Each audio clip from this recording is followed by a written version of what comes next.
नमस्कार। मैं यामा शर्मा उमेश। आज मैं आपके सामने अपने बचपन का एक संस्मरण जो मेरे पिता स्वर्गीय उमेश चंद दुबे जी ने बताया था लेकर आई हूँ। मेरे पिता सब बच्चों को अपने पास लेकर बैठते थे, बहुत सारी बातें करते थे हमसे। जब कभी वो ब्रह्मांड, आकाशीय घटनाएं, हवा, पानी, पहाड़, नदियाँ, इन सब से हम बच्चों को अवगत कराते थे।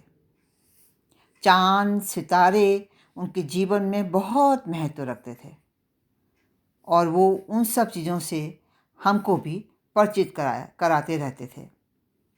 ब्रह्मांड कितना विशाल है वो बड़े अद्भुत तरीके से बताते थे।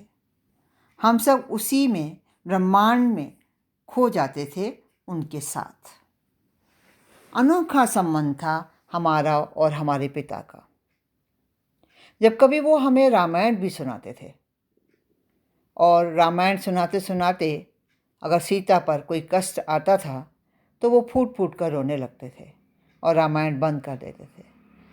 कहते थे अब बाकी कल सुनाऊंगा। ऐसे अनोखे मेरे पिता। एक बार उन्होंने मुझे बताया कि वो जिस देवी की पूजा और आराधना करते हैं वो माँ सरस्वती हैं।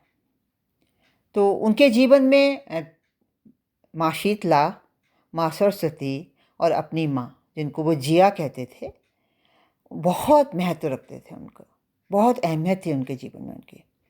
तो एक बार उन्होंने बताया कि वो मुझे अपनी गोद में लिए हुए बैठे थे और माँ सरस्वती के बारे में बता रहे थे कि ये माँ हैं, ये ज्ञान, स्वर, विद्या, कीर्ति और यश देती हैं और न जाने क्या क्या शायद उन्होंने उस समय मुझसे कहा होगा।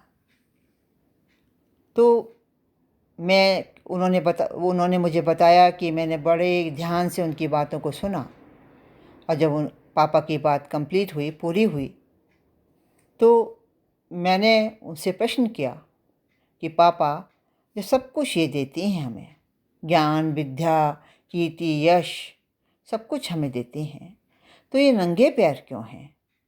इनके पास चप्पल नहीं है? पापा बताते थे कि मैं हैरान हो गया तुम्हारे प्रश्न को सुनकर, और कि उन्होंने ये भी कहा कि मुझे खुशी हुई कि तुम्हारा ध्यान उनके चरणों पर रहा और तुमको माँ का आशीर्वाद मिला। लेकिन वो उस दिन से बताते थे कि मैं माँ को नंगे पैरों वाली कहने लगा। आज भी वो नंगे पैरों वाली माँ हमारे घर में है और ये संस्मरण जो मेरे पिता ने मुझे बताया था, आज भी मेरे मन में तरोताज़ा है कि नंगे पैरों वाली माँ, हाँ, बेशक मेरे पिता मेरे साथ नहीं हैं, लेकिन नंगे पैरों वाली माँ मेरे साथ हैं। उनका दिया ज्ञान, मेरे पिता का दिया ज्ञान हम सबके पास आशीर्वाद रूप में है और जब तक हम हैं बना रहेगा।